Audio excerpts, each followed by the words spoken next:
umaga sa ating lahat. Sinuna sa Panginoon. May testimonyo ko sa aking vlog si Rosemary. Noon kasi naramdaman na mo yung chan niya. Tinanong niya kung bago ako para tupira noon kung anong nararamdaman ko.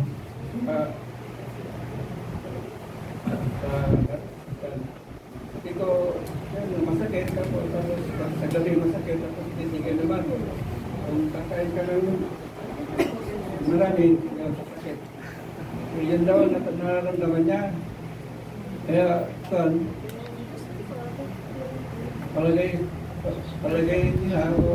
palagay ko may gallstone doon sa gallbladder niya.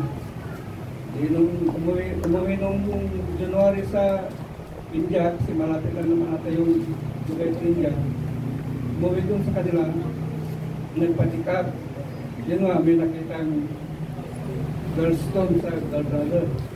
Sabi nung doktorata, need to condition, sabi niya. Gano'n, bumalik sa trabaho niya sa Dubai. Hanggang sa, yun nga, yung balita namin, pabalik, uwi ng itong July sa India. Alam namin, parang magbabakasyon na ata dahil yung isang sister-in-law niya, magbabakasyon daw, parang reunion nila ata. Magkita-kita, umuwi ng July 16 sa India. Yan ang alam namin, yung magkita-kita lang.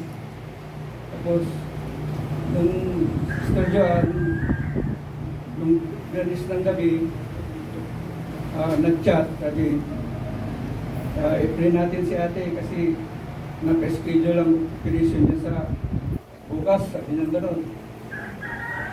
Sabi ko, sige kako, yung linggo, ay nung ganis ng gabi, bago kayo matulog, nag-pray kaming tatlo, sabi ko. Sabi namin na sana kung yung opera sa kanya, sana mapagtagumpayan sa Kristo. Noong Sabado ng tanghali, alaw na ata yun, nag-chat yung mister niya. Sabi niya, need for prayer. Yung asawa niya nasa operating room na, need for surgery, sabi niya gano'n. Sabi ko sa kanya, tiwala ka lang sa Diyos.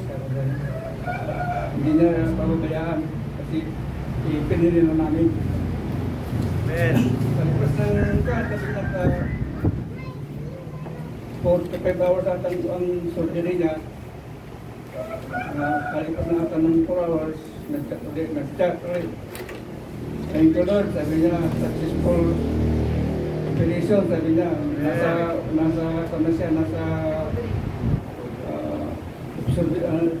recovery room.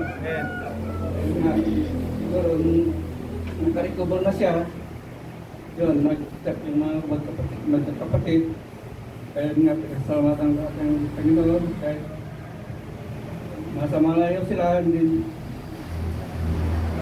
niya sila pinagawa.